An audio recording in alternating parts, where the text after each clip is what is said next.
Right, last one, come on guys. Our next presenter starred in Netflix's Bird Box, a movie where people survive by acting like they don't see a thing.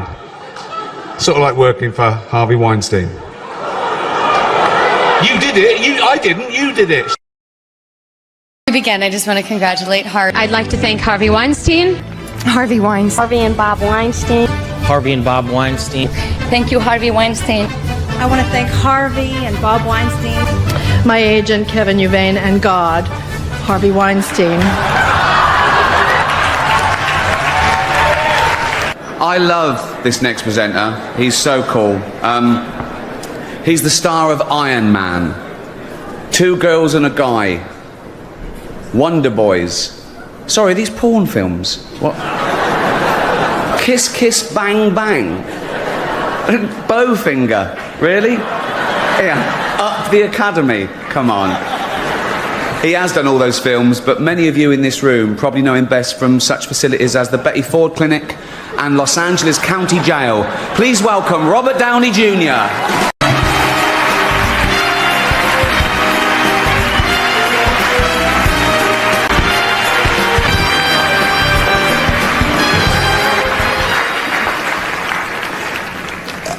Aside from the fact that it's been hugely mean-spirited with mildly sinister undertones, I'd say the vibe of the show is pretty good so far, wouldn't you? The world got to see James Corden as a fat pussy. He was also in the movie Cats, but no one saw that. And the reviews, oh, shocking. I saw one that said, this is the worst thing to happen to cats since dogs, right? But Dame Judi Dench defended the film, saying it was the role she was born to play, because she... I can't do this next joke. Because she loves no better than plonking herself down on the carpet, lifting her leg and licking her...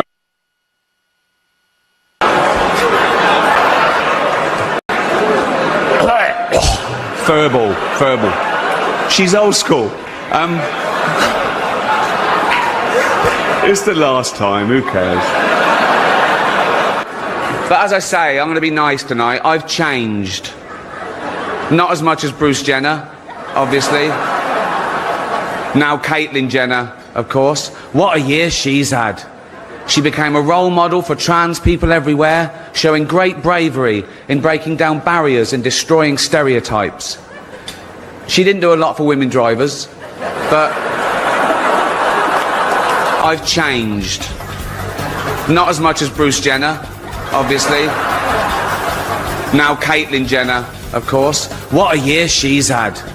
She became a role model for trans people everywhere, showing great bravery in breaking down barriers and destroying stereotypes. She didn't do a lot for women drivers, but you can't have everything. Also not nominated, I Love You, Philip Morris. Jim Carrey and Ewan McGregor, two heterosexual actors pretending to be gay. So the complete opposite of some famous Scientologists then. What? Probably. Our next presenter is the star of the hilarious comedy The Martian.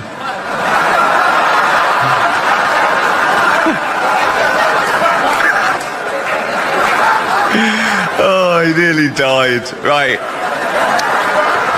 He's also the only person who Ben Affleck hasn't been unfaithful to. Please welcome Matt Damon.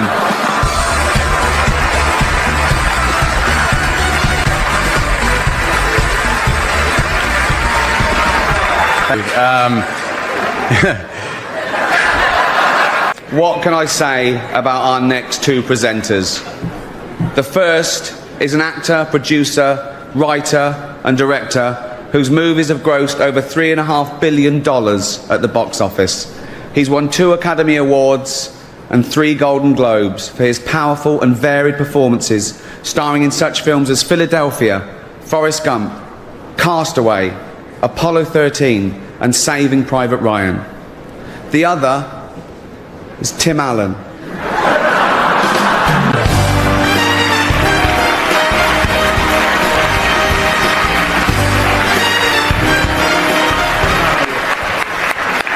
you know, like many of you, we recall back when Ricky Gervais was a slightly chubby but very kind comedian. Yeah. Neither of which is he now. It is an honour to be here in a room full of what I consider to be the most important people on the planet. Actors. They're just better than ordinary people. We all know that. Imagine a world without actors. Oh, isn't there? Thinking about it. Imagine if they ever went on strike. Oh, what would we do? You couldn't replace them. You couldn't replace them with any other profession, lawyers or doctors. Can you imagine a real surgeon doing what Hugh Laurie does in-house? It'd be pathetic. He'd be all over the place. We're going, oh, where do I stand? How's my accent? What's my lines? You know, Hugh, with the aid of coaches and stuff, can eventually learn his lines while saving lives. He's a genius. How could you replace Kiefer Sutherland for? I'd love to see a real anti-terrorist agent try and defuse a bomb in a busy train station in 1 hour. Some of those scenes, by the way, where Kiefer grabs someone and beats them to a pulp, they weren't even in the script. The director just said, keep rolling, we'll work it into the... Actors aren't just loved here in Hollywood, they are loved the world over, because they're recognisable. You can be anywhere. You could be in the third world, okay, and you get a glimpse of a Hollywood star, and it makes you feel better, okay? You could be a little child, a little Asian child, with no possessions and no money, but you see a picture of Angelina Jolie, and you think, oh, Mummy.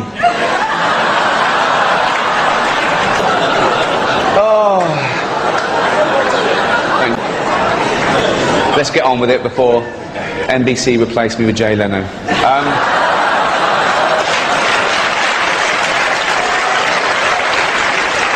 No one cares about movies anymore. No one goes to the cinema. No one really watches network TV. Everyone's watching Netflix. This show should just be me coming out going, well done Netflix, you win everything. Good night. But no, we've got to drag it out for 3 hours. Binge watch the entire first season of Afterlife instead of watching this show. That's a show about a man who wants to kill himself because his wife dies of cancer, and it's still more fun than this, okay? Spoiler alert, season 2 is so in the end he obviously didn't kill himself, just like Jeffrey Epstein. I know he's your friend, but I don't care. Our next presenter is the Queen of Pop. Not you, Alton. Sit down. She's all woman. I'll give you some clues. She's always Vogue. She's a material girl. And she's just like a virgin. Please welcome Madonna.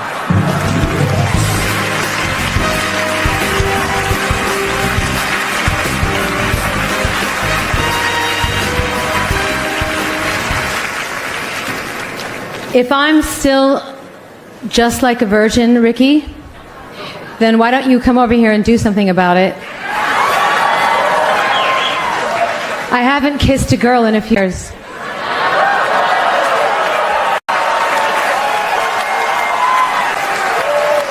On TV. Don't be so shy, just tell me what you like. All day, all night, I'll keep you satisfied. Come to my place, return and take a shot. All day, all night, I'll keep you satisfied. Apple roared into the TV game with a morning show, a superb drama, yeah. A super drama about the importance of dignity and doing the right thing, made by a company that runs sweatshops in China. So, well, you say you're woke, but the companies you work for, I mean, unbelievable. Apple, Amazon, Disney. If ISIS started a streaming service, you'd call your agent, wouldn't you? So, if you do win an award tonight, don't use it as a platform to make a political speech, right? You're in no position to lecture the public about anything. You know nothing about the real world. Most of you spent less time in school than Greta Thunberg. So, if you win, right, come up, accept your little award, thank your agent and your God, and... So... It's all... There were a lot of big films that didn't get nominated this year. Nothing for Sex and the City 2. No, I wore the Golden Globe for special effects would go to the team that airbrushed that poster. The excellent Spotlight has been nominated. Yeah. The Catholic Church are furious about the film as it exposes the fact that 5% of all their priests have repeatedly molested children and been allowed to continue to work without punishment. Roman Polanski called it the best date movie ever.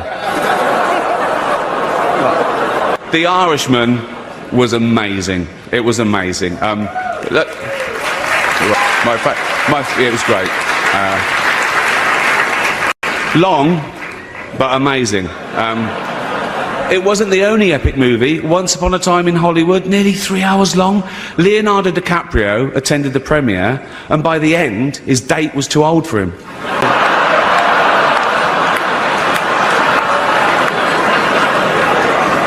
Even Prince Andrew's like, come on, Leo, mate, you know. You're nearly 50, son. You probably know me as the creator of The Office. No, you don't, do you? You think Steve Carell did it all? Oh, he's brilliant, isn't he, Steve Carell? He's amazing as the bumbling office manager. Where does he get his ideas from? Let's pay him hundreds of millions of dollars and put him in every movie. If you can't be bothered to go to the cinema to see Steve in action, then just watch him every Thursday here on NBC. I'd love to do a book of his quotes. I love books of quotations. I read them for pleasure. I've got a few of these compilations. But one of my heroes is Winston Churchill. And would give us the tools and we will finish the job. I thought, how inspiring. And when I read Never in the Field of Human Conflict was so much owed by so many to so few, I thought, how patriotic. I read, it is a good thing for an uneducated man to read books of quotes. I thought, you cheeky fat git. People say that Oscar Wilde is genius ever lived. Let's test that. Let's see what it is one of his. All women become like their mothers. That is their tragedy. No man does. That is his. That sounds a bit gay to me. Give another go, isn't it? I couldn't help it. I can resist everything except temptation. That sounds gay as well. I want to start that with an ooh. I want to go, oh, I couldn't help it. You know, with I can resist everything except temptation. Dance be a fine thing. Do you know what I mean? And when he went through customs all those years ago in New York, then the customs officer, just doing his job, said, would he declare, Oscar Wilde famously said, nothing but my genius. It's not witty, he planned. I bet the first time I went through customs in a foreign country, he was all, yes sir, no sir, and he declared, no, I think okay. I just thought, what's something fucking brilliant to say? Should I go? No. Oh, God. He had to wait weeks in those, back on a boat to England, planning it. And he declared, nothing but my genius. I'll be in the book of quotations, won't I? There again, finds the same bloke. That goes, on you go. I didn't even fucking ask him.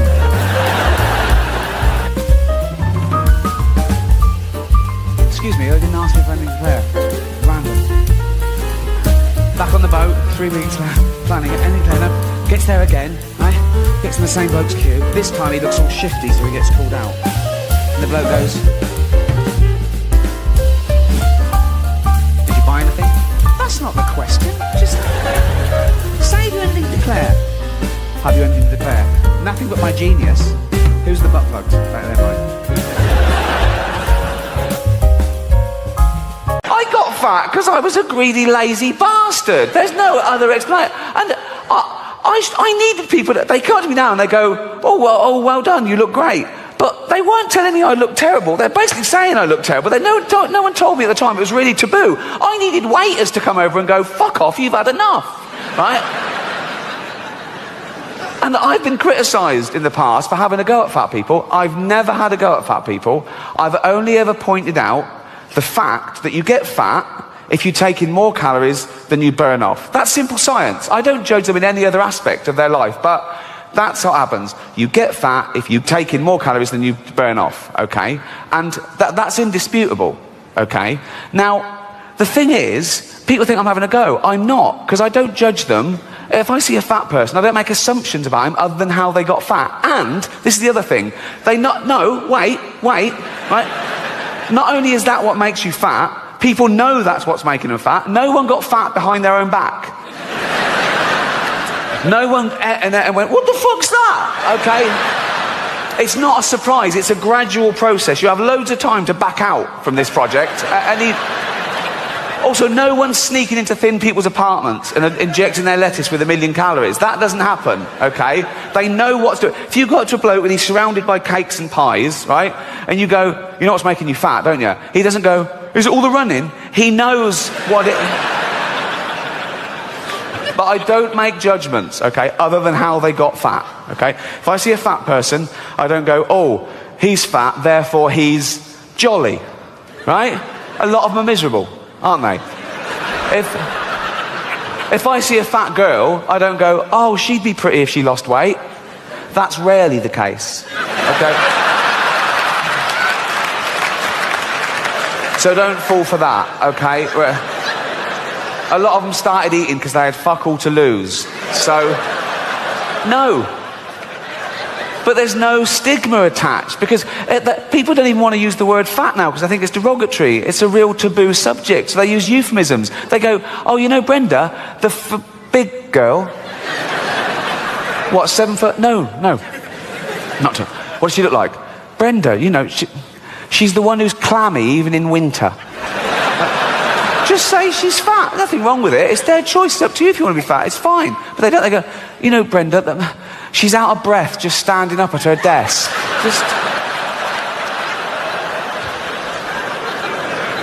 But even though it is their own fault, and it is their own fault, I feel sorry for them, right? No, I do. Particularly fat women, because fat is a feminist issue. Men get fat and we just go, fuck it, all bought and paid for, you know. We don't come under the same constraints of society, whereas women are inundated with images of how you should be, size 0 models, this diet, that diet, look like this, keep your man. And they make such an effort, don't they, fat girls? They've always got lovely hair, aren't they? They're always having their hair. They've all got lovely hair. Always got lovely hair. Always got those lovely false nails, haven't they? They make an effort. Anything but jogging, right? They love high heels, don't they? They think it makes their legs look less... It doesn't. It just... You can just hear them coming now. I don't want any fat people to feel uncomfortable at one of my gigs, so next time, buy 2 seats. I'm joking. I'm joking. Shut up. I'm not having a go. I'm just pointing out, you know. I was listening to the radio in England a few weeks back, Radio 4, quite highbrow. There was a discussion about political correctness. My name came up straight away, right? And there was this woman on there going, oh yeah, well it's not right. Ricky Gervais, he makes jokes about fat people. He wouldn't make jokes about gay people, would he? And being fat is like being gay. What? No, it's not. What? You can't choose your sexuality. As we've established, you choose whether to eat too much or not. You know, with your sexuality, you're born, you grow up, you discover you like same-sex relationships, and that's it. You're gay, okay? For being gay to be the same as being fat, you'd have to be born, be straight, grow up knowing you're straight, but gradually and consciously wean yourself onto cock.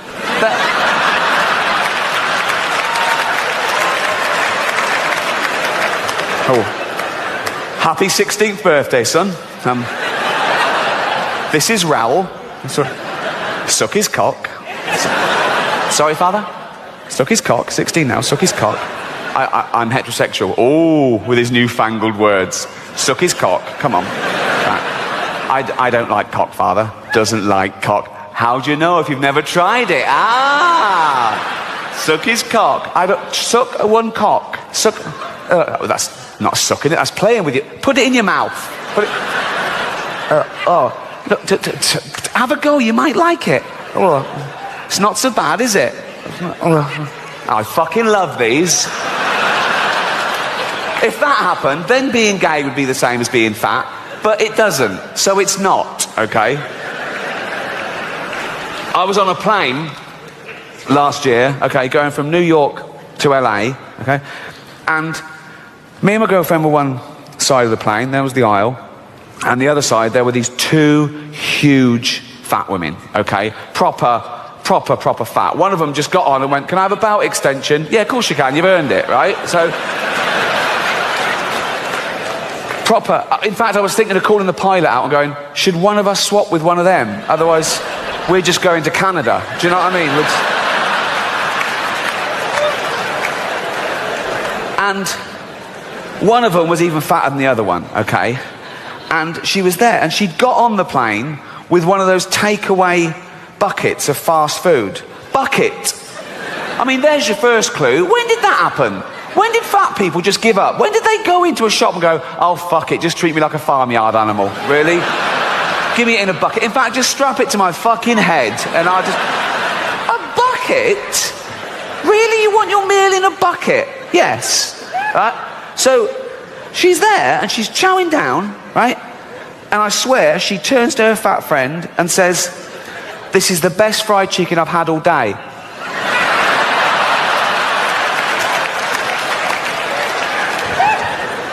But I'm not having a go. I'm not having a go. No, I'm not. No, I'm not. Because even though it is their own fault, and it is their own fault, I don't know if you know this about fat people, they fucking love cake. They love it. They love it, right? And I blame the food industries, because you go into a supermarket and it's just packed with that stuff. Everything's packed with hydrogenated fats and extra calories and sugar and butter and everything, and they love that, okay?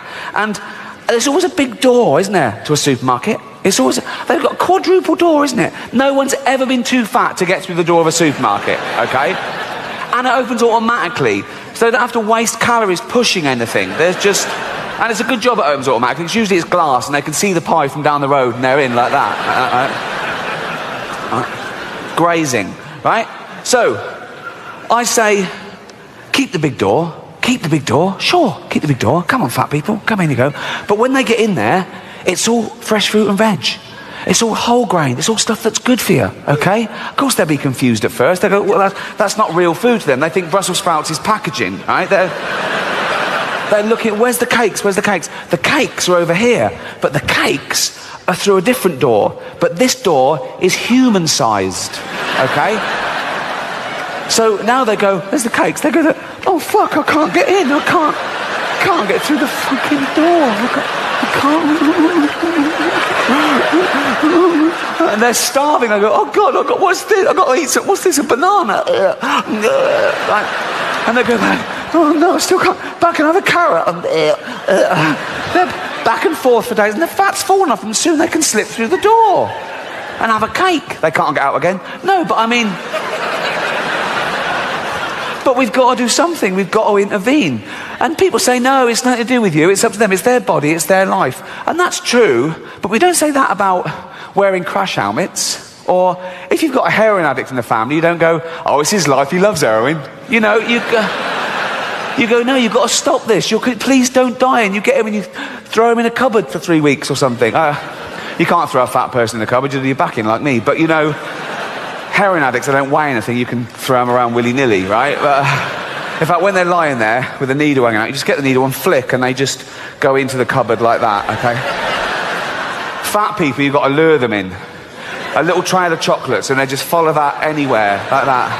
But we've got to do something, because 1/3 of the world are obese and 1/3 of the world are starving. The fat ones are eating the skinny ones' food, basically. When you see one of those documentaries on telly, like the 600-pound man or something, and he's being winched out of his house to go to hospital, right? If you're dangling from a crane, right, and you see a film crew, right, you know you fucked it.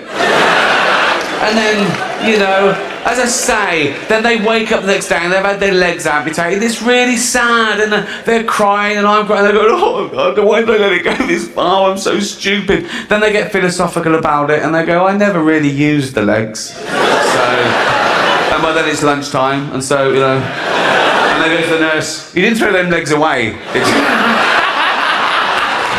What do you like to do when you're here in the city? Well, you eat, usually, because but we've had Christmas and I put on £5 at Christmas. In fact, I tweeted, so I put on £5, fat shame me to get me out of it, and people were saying things like, how do you get Ricky Gervais into a shower? Grease the sides and throw in a cookie. So, right? Unbelievable. I saw a documentary back in England about this woman who was 350 pounds because she ate 10 burger and fries a day. That'll do it. 10 separate meals of burger and fries. 10 separate trips to McDonald's, right? In a cab. Oh, didn't even walk that. Wasted calories, okay? So, to stop her eating these meals, they wired her jaw together. So she liquidized 10 burger and fries a day. Now she's on burger smoothies. Now she's not even chewing. That used up 3 calories. So lo and behold, she gets fatter. So they admitted her to have that thing done where you staple your stomach together. And she's sitting there in hospital, looking all depressed. Well, you can't eat for an hour before an operation, can you? Lank hair, smock. Christ knows where they got that, right? And she said, it's a really dangerous procedure, but it's the only option left. 1, jogging. You don't even walk. Right. Salad. You don't like the taste. 3, 9 burger and fries a day. I was on a plane last year, okay, going from New York to LA, okay, and me and my girlfriend were one side of the plane, there was the aisle, and the other side there were these 2 huge fat women, okay, proper fat. One of them just got on and went, can I have a belt extension? Yeah, of course you can, you've earned it, right? So, proper. In fact, I was thinking of calling the pilot out and going, should one of us swap with one of them? Otherwise, we're just going to Canada. Do you know what I mean? And one of them was even fatter than the other one, okay? And she was there, and she got on the plane with one of those takeaway buckets of fast food. Bucket! I mean, there's your first clue. When did that happen? When did fat people just give up? When did they go into a shop and go, oh, fuck it, just treat me like a farmyard animal? Really? Give me it in a bucket. In fact, just strap it to my fucking head and I'll just... A bucket? Really? You want your meal in a bucket? Yes. Right? So, she's there and she's chowing down, right? And I swear, she turns to her fat friend and says, this is the best fried chicken I've had all day. Now, there's even a stigma, like doctors get in trouble for saying to someone, you're overweight or obese. No, that's a political thing. No, it's like fat shaming. It's not fat, you don't get cancer shaming. He's trying to save your life, right? There was a school that tried to ban the word obese because they said it was derogatory to, I don't know what to call them, round children, right? But that's the polite word. That's the word we invented, so we didn't say fat little fucker. Don't keep changing words because one person gets offended. Also, fat people aren't offended by the word obese. They did it all, they're happy with it, they're jolly, aren't they? They're jolly. You know, you see a fat person go, all right, fatty, yeah. Oh, yeah. Bloop, bloop, bloop. Yeah. And they go to the doctor, come in, bloop. Doctor goes, fuck me. Oh. Am I obese? No, you're morbidly obese. What does that mean? Means you're going to die of it. Oh, does it? Alright. What, straight away or? No. You've got diabetes, so you're having your legs amputated soon. And then if you carry on, you'll die later with like stroke and respiratory, heart failure. So, alright. Is there anything I can do? Oh, yeah, of course there is. You could start working out and eat healthy, you'll be right as rain. Oh, right. But you won't, will you? Particularly fat women, because fat is a feminist issue. Men get fat and we just go, fuck it, all bought and paid for, you know.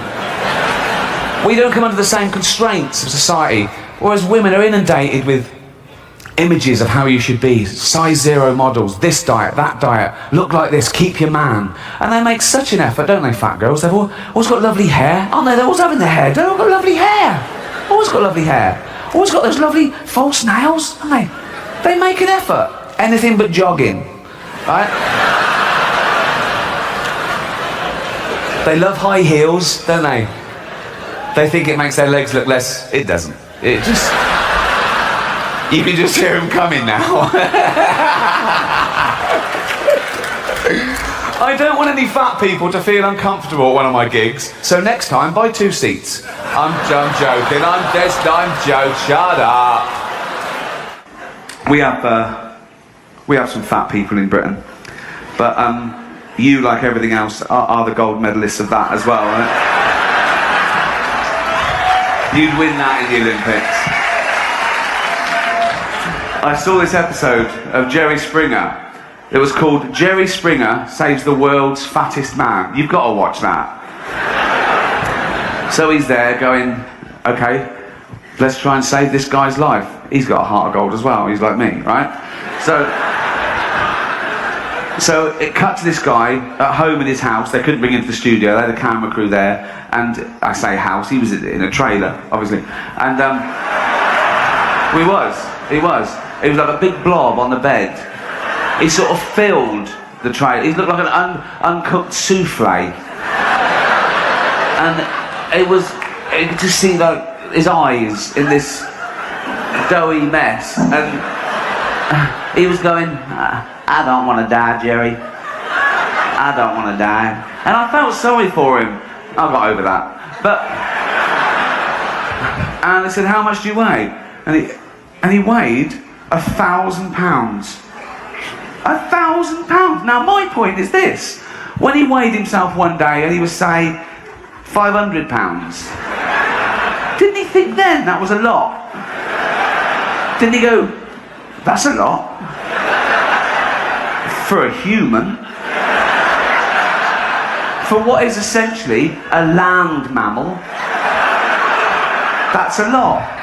I'll only have 8 breakfasts today. I'm overweight. Do you know why? Because I eat and drink too much. That's what does it. I don't judge fat people. I just know how they got fat. If I see a fat person, I go, well done. You know, you've eaten way more than you'll ever need. Same as me, right? If I see a fat couple, I go, yeah, that works, right? But then as they're walking along, right, and you see their little fat toddlers, and you go, that's not fair, right? And the mother always goes, they love cake. Of course they love cake. They're baby mammals. We're the same species as we were like 200,000 years ago. We've got a hunter-gatherer brain, right? All this affluence is so much faster than our human biology. So when you get one of those cakes from the supermarket that's packed with fats and sugar, your brain goes, fucking hell, that's amazing. Keep eating that. There might not be food tomorrow. But there will be food tomorrow. The fridge is full and your mum's on the phone to Ocado. You know what I mean? I don't want to talk about it, but I do an awful lot for charity. But I think some causes are more worthy than others. Joking aside, obviously cancer is a very worthy cause, autism's a very worthy cause. But I got asked to do a benefit gig recently for sufferers of obesity. What? She went, sufferers of obesity. I went, do you mean fat people? She went, no, because obesity is, well, she actually went, no, because she was eating. She went, no, just, you know, between snacks, right? And she went, obesity is a disease. No, it's not, is it? You just like eating, don't you? No, it's not, is it? How is that a disease? Oh, I'm so fucking ill. I'm well ill. I said, what's the disease? She went, everything tastes good. Everything? Yeah. Not salads. It's not a disease, is it? Leprosy is a disease. Can you imagine Jesus in the temple? People shuffling up to him in bandages going, Jesus, my face is falling off. I can't stop now, there's a fat chick on her third pie. People say, they make excuses, don't they, fat people? They say, it's glandular. It's not glandular, it's greed, okay? It's big bones. Yeah, big bones covered in meat and gravy.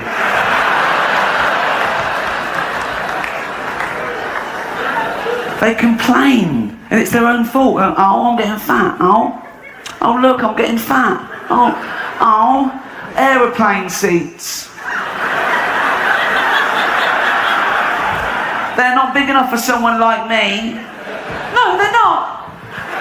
Because if they were, we'd only get 12 fucking people on the plane.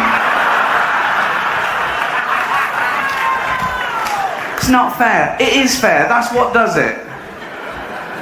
And if we're talking about fairness in aeroplanes, why is it I get the same luggage allowance as a guy who's 400 pounds?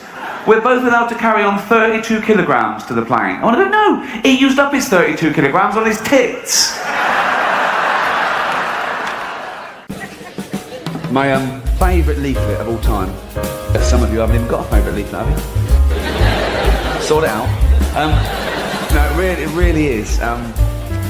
You'll see why. And I kept it with me for about 3 months and showed her a leaflet that came round the Union in about 1994, 95. And it was a Terence Higgins leaflet about... it was the last demographic of gay men that weren't taking HIV seriously enough.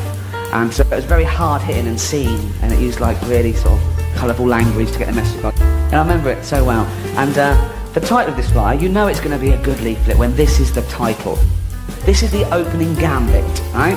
It was called, you know, you don't always have to have anal sex. Thanks very much. Think of a couple of old age pensioners just queuing for their flu jab. They're just browsing, Reader's Digest. What's this one? You know, you don't always have to have anal sex. See, I fucking told you. So, that was what it's called, right? And it was a 10-point plan, alternative to, you know, that. So, number one, okay? Always started the same as well. Always started with why not, right? Why not? Like casual, like you're saying, like a recipe or something. Why not throw it in there? Okay, number one was this. And it had these little diagrams, like little drawings like you get on safety things on planes. So anyway, number one, 10-point plan. Number one was, think of this as medical advice. Number one was, why not just wank each other off? New leaflet, oh, what's it say? Why not just wank each other off? Okay, oh, yeah. Casual. Number two, it's great. Again, just a casual suggestion, right? Number two is what? Always the same. Why not? Right? Number two, why not come on his back?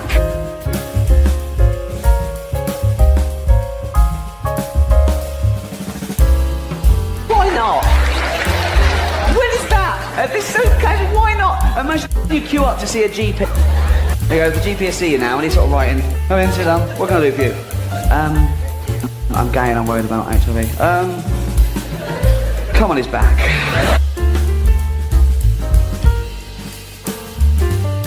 Number three, whenever I show this to people, when I got this one, people would laugh, and they went, oh, right? Number three, the worst one. Number three is, why not come in his hair? Not the hair. On the back. Come on the back, sure, on you go, go on. Hurry up. Where are you fucking aiming at? Not on the hair. Fuck off, there. Fucking better not. I'm putting on a shower cap.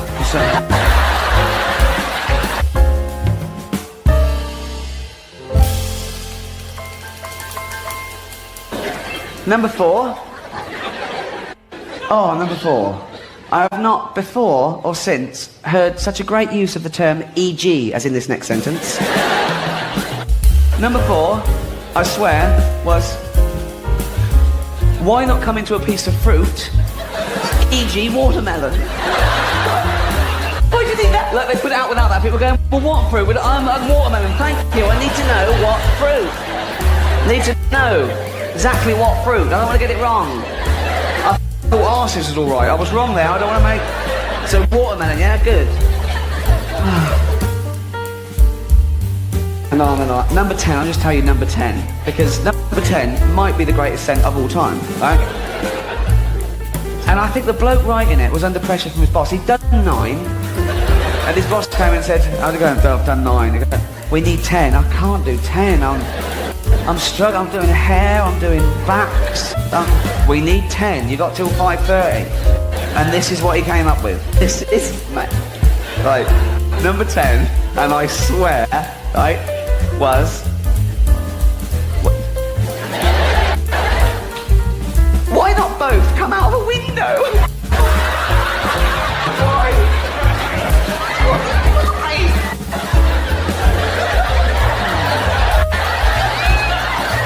Ready? And it didn't even say make sure it's not a ground floor window. Morning. No, this is number 17, number 19. I think they're out.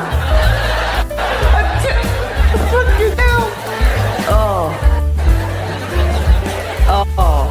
And that leaflet, this is a confession. That leaflet must have affected me, and that was 10 years ago. Last summer, I was walking down Old Compton Street. It was about 10 o'clock at night, and I was walking, and just before I got to Mamma Mia, a pigeon shot on me. Obviously a pigeon, I went, oh. Then I went... What did I expect to see? Two going, got him.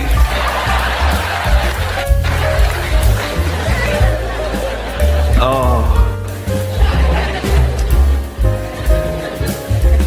That is the best leaflet of all time. But a serious message. This is my first new stand-up, 7 years, if you don't count the Golden Globes.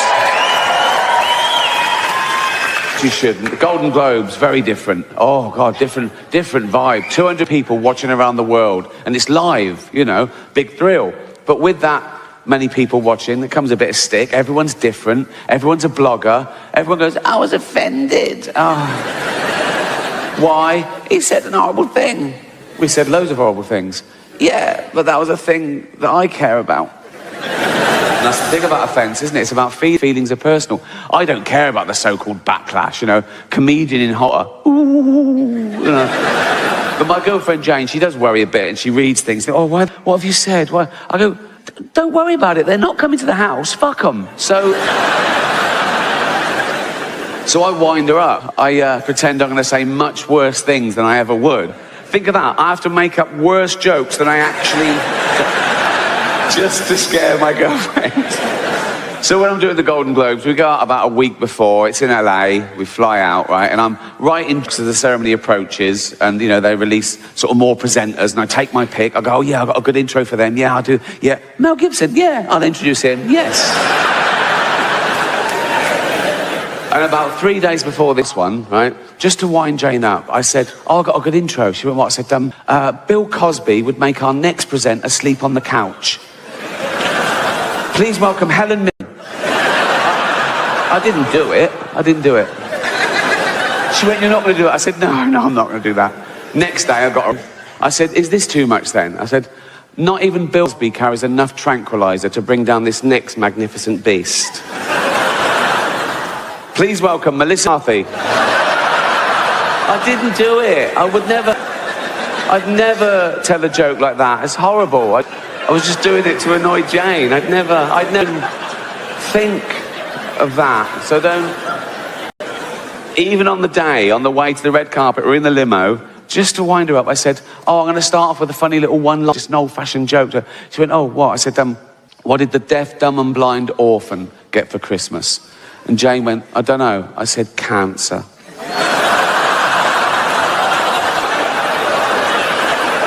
I didn't do it. So you're getting offended at a joke that doesn't exist. So I'd never say that in public. So to anyone who mattered. Anyway, so don't... It was, I didn't have to worry about offending anyone because it just happened, so... And the big controversy last time I did it was a Caitlyn Jenner joke, right? Oh, outrage on Twitter the next day. And by outrage, I mean a couple going, it was transphobic. It wasn't transphobic in the slightest. It was a joke about a trans person, but the joke had nothing to do with that aspect of her existence. And that's the other thing about offence. People get offended when they mistake the subject of a joke with the actual target, and they're not necessarily the same. I'll tell you the joke. You make your own minds up. Right. So... It's live, so... And now your host for the 68th Annual Golden Globe Awards. Please welcome Ricky Gervais. And they're all clapping, all the actors are looking up, smiling at me nervously. It's brilliant, right? So I just go, relax. I'm going to be nice tonight. I've changed. Not as much as Bruce Jenner, obviously.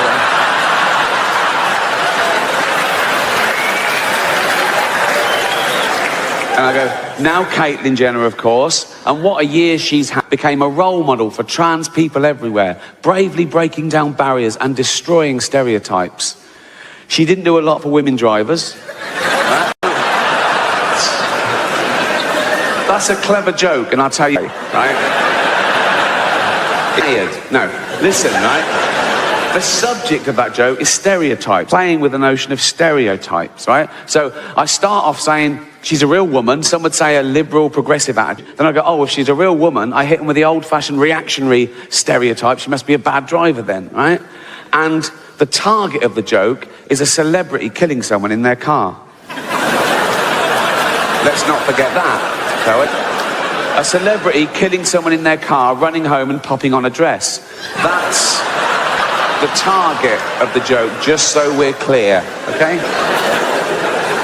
She was interviewed about a week later at some press conference for a show she was in, now cancelled.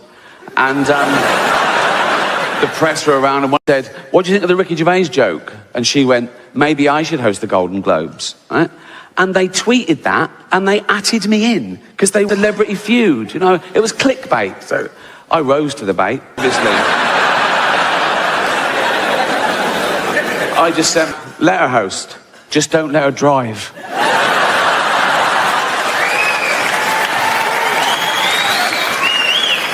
Another website that was in the room, Entertainment Weekly, they tweeted a different headline and they atted me in as well. And their headline was, Caitlyn finally breaks silence over Ricky Gervais.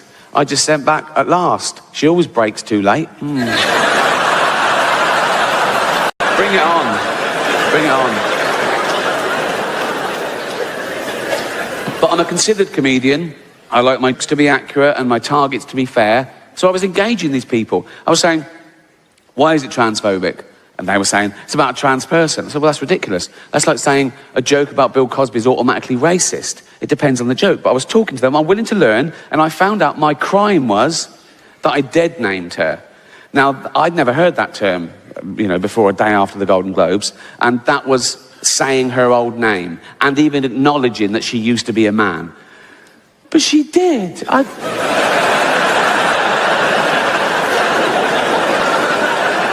I saw him on the Olympic Games. It was decathlete. It was in everything. He was all over the place. Shot put and pole vault. He won a medal. He was famous. He was on telly all the time. But, you know, a big, famous man with a huge, I don't know, but I mean, I'm guessing he probably, he's a big, but I've learned my lesson. Now, I'd never dead name her now. Now I know it's never dead name her now.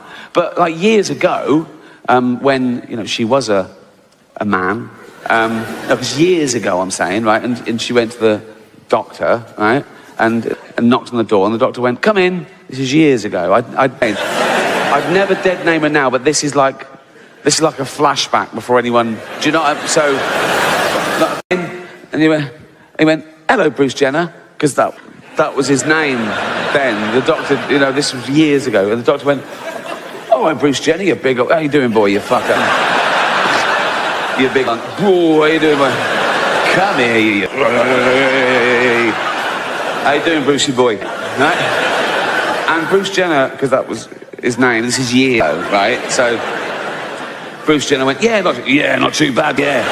Not too bad, right? And I said, what can I do for you, Bruce? Yeah, fucker, how you doing, boy? And Bruce Jenner, because that was his name, Bruce Jenner went, look at that. And oh, come on, Bruce Jenner, you know the rules. He uses his whole name every time for some reason. I don't know what. Come on, Bruce Jenner, fucker, you know the rules. You can't bring your big old pole vaulting pole in here, mate, you know. Bruce Jenner went, no, that's not my pole vaulting pole, that's my enormous penis. And I thought, oh, right, yeah, seeing as it is your penis, you can bring it in here, but you should have left your shot puts outside. And Bruce Jenner went, that was his name, for 58 years, I think.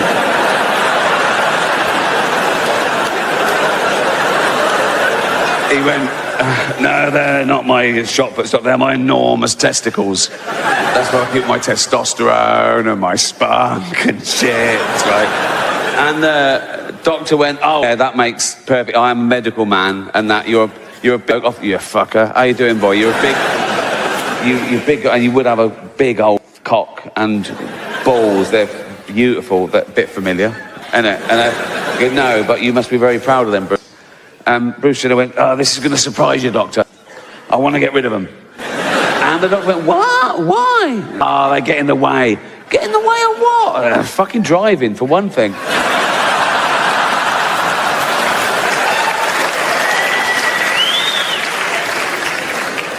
So I'm engaging these people, saying, but I had to say her old name because that gets me into the joke. I say, I changed, not as much as Bruce Jenner, and then I do the actual joke. They went, no. This is my second crime. I say, she hasn't changed, right? She's always been a woman because she's always identified as a woman, and that means she's a woman.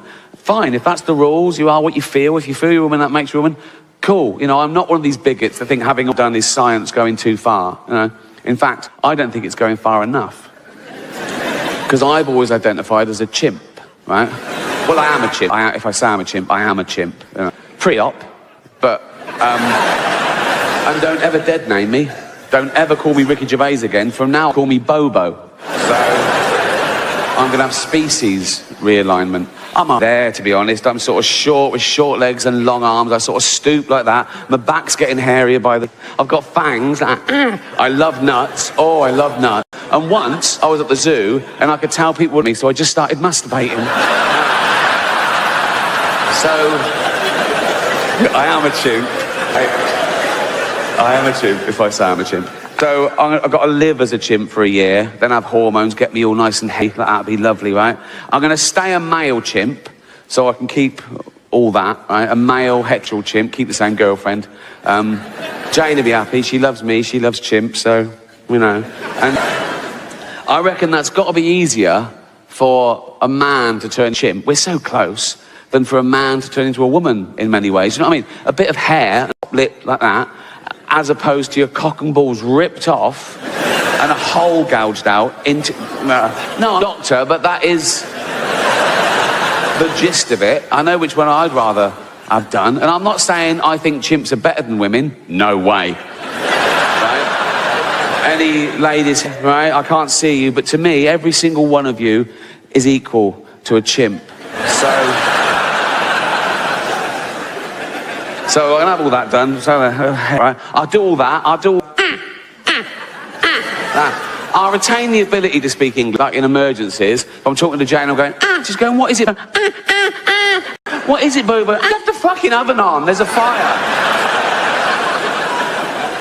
You're telling me that if Caitlyn Jenner was being chased by a wolf, right, and there was a big fence, she had a long pole, she'd revert. She'd be over fucking easy. So, all that done, all that, doing all that, right? Legally a chimp. I'll be properly chimped up. I'll be able to use chimp toilets and everything, right? And then I'll be walking along Hampstead High Street, holding Jane's hand. Come on, Bobo. Like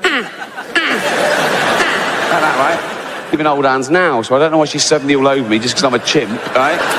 But we'll be all in maybe matching jumpers. So, come on, Bobo. In love. Just two guys. And then if a bigot in a white van slows and goes, that's fucking disgusting, I just fling shit at him and run up a tree. And that's why that joke isn't transphobic, so... Cheers. So, why politics? Because I want to give back to society. Fuck off, I do. You don't know. And I can't enjoy this life when I see injustice, inequality. And I want to live and die, if necessary, by the morals I hold dearly, like Martin Luther King and Gandhi and Ben Elton. People have a problem with Ben Elton now. They think he's sort of sold out all his principles and just made as much money as he can. Just an annoying little twat. That may be the case, but they never ever go at Gandhi, do they? That's That's what I'm here. No, that's what I'm here for. A bit of balance. Never mind having a go at balance. What about Gandhi? He could be annoying, couldn't he? I'll tell you a story about Gandhi. A true story. When he came to England in 1930 summer, I haven't looked it up. It would take 30 seconds. I can't be bothered. I'll have it ready for tomorrow. Right. 1930 summer, and fuck it. He got off the plane. Pretty sure it was a plane. Heathrow, Terminal 1, and he gets off like, oh, Mahatma Gandhi in our little country, surrounded by journalists. I couldn't believe their luck. And one little journalist went, Mr. Gandhi, respectful like, said, Mr. Gandhi, what do you think of Western civilization? And Gandhi said, I think it would be a good idea. Ooh, you sarky. Someone who doesn't want to get into a fight is a little bit... You know. And what happened to sarcasm being the lowest form of wit? Oh no, highest form of wit when Gandhi says it. If I'd have been that, I thought, I'd have said, oh, very good, I'm not putting that. I'll ask you again. What do you think of Western civilization? I told you I think it would be a good idea. Alright, okay. I'm taking back your degree from London University. Oh, and your national health specs. What do you think of it now, Mr. Magoo? Sarky bastard. He went to the same university as me, University College London. And I think it was there where I turned away from politics, because I've been interested, sort of, you know, all my life, particularly at 15, 16, 17, becoming politicised, hanging out in the sixth form and discussing communism and stuff, and I did things like I used to sell anti-Nazi League badges and collect for the mosque because it was noisy, mainly. And I even had that poster of Che Guevara on my wall at home to annoy my mum. It backfired, she thought it was Robert Lindsay. And then when I got to college, there were people better at that than me. I mean, there were people that really meant it. I was thinking, oh God, was I like that? I'll give you an example. I did philosophy, and after a few weeks, you had to choose your options for the 3 years. And compulsory subjects were logic and Greek philosophy, and you had to choose about 6 others. And I chose philosophy of science, philosophy of mind, morality. And there was a Marxism option. And I thought, that'd be great, I've always been interested in that, and I'd do it. And it was only a small department, 25 people, and the tutors rule out, and you had to queue up and tick the thing you want. I looked over at the queue for Marxism, and there were 10 people in this queue. 3 of them were wearing berets. And I thought, God, I can't spend 3 years in a room with what I used to call at the time, cunts.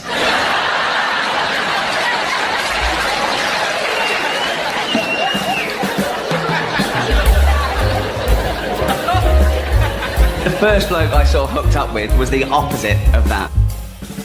He was this big lumbering chemist called Pete Bron, yeah? And I think it was like the first person I met, and he lived literally opposite me in the corridor at I4 Evans Hall in Camden.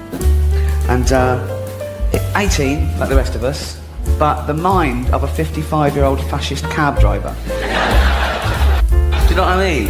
Like, just society was going to the dogs and, oh God, oh, the things I could do if I was in charge, that sort of thing. And I remember there was an advert at the time for Strongbow, and at the end of the advert, 2 arrows were fired from a longbow, went and split the wood on a bar.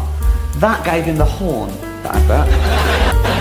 Because he used to imagine executing muggers and rapists like that. And it would come on, and he'd go quiet, and he'd be watching it like that. And then, I don't know, he'd go, ooh, that was in the head. And he also used that to exorcise demons. Like, he walked along the street, and it was like early 80s, so if he saw someone come the other way, like a bloke with long hair and makeup or something, he'd just watch him, and he'd go, oh.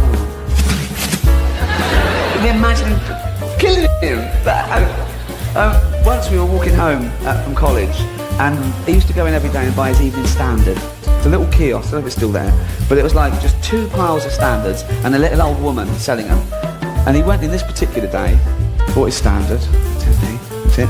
And the cover story that day was a big photograph of an old age pensioner. She'd been mugged, and there was a picture of her, cuts and bruises, awful story. And the old lady, just making conversation, she probably said it to everyone who came in that day.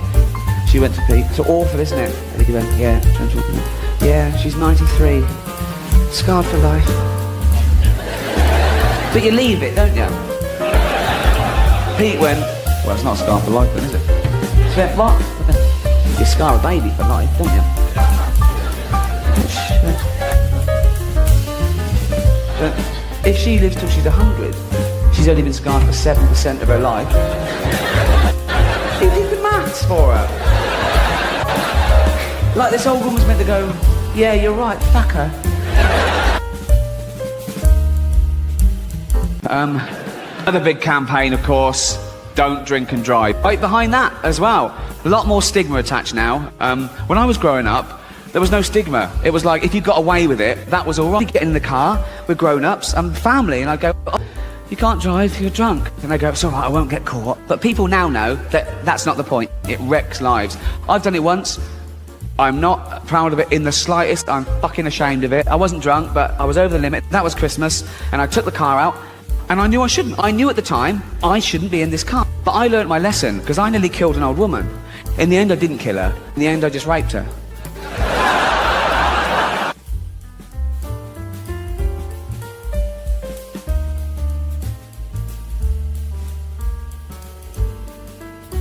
But as I say, nothing came of it. Because luckily, 1,000 to 1 shot, I know, she had Alzheimer's. Yeah, credible witness. I'll tell you what, spiders, they're always ready, aren't they? Spiders, always ready for action. A spot always ready, like that. Come ready all the time. I mean, some animals are sometimes ready. You scare a cat, it'll go, ooh, like that, okay? Then it goes back to chill. They're most of the time, they're just on their side, aren't they, cats? Cats are just chill out, like that, head down. All 4 limbs stretched out in one direction. You will never see a spider like that. You will never see a spider just lying on the floor with its head down like that. And all legs just out like that. What the fuck? Always ready, like that. And they're always ready every direction, like the Matrix. They don't have to go, what was that? They don't have to do it. They've got fucking 10 eyes and 8 legs over the top. They're even ready when you don't think they're ready. You can see an empty web. You go, spider's not ready. No? Touch the web. What? Touch the web. And I fucking hate them. 37,000 different species of spider. 37,000 different species of spider. I mean, millions and billions of individual in each species, okay? And that's just one class, arachnid, of one of them, Arthropoda, which there are many. There could be 1 million species of animal on the earth. Best guess, right? Minimum, scientists say. There's so many we can't, but 5 billion. And that's 1% of all animal species that have ever existed. 99% of all animal species that ever existed are extinct. And that remaining 1% is 5 million strong. Take one of those species, termites. If you were to weigh every termite alive now, it would be 10 times the tonnage of every human being on Earth. And it's statistics like that that make this book isn't totally accurate.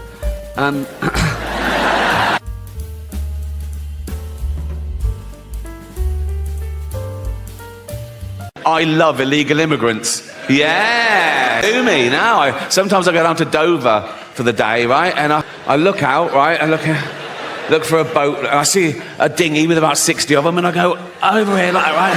And I pull them into shore. I go, women and children first. They go, there are no women and children. Just you lads, is it? Just come on, lads. Come on, lads. If I go down there one day and there's no boat, I am absolutely fucking gutted. I just sort of wander into town, and I stand by the traffic lights, and I wait for a big lorry to pull up, right? And I look underneath, a lad sort of clutching like that. I go, where you headed? And he goes, Gary Lineker's house. I go, it's just down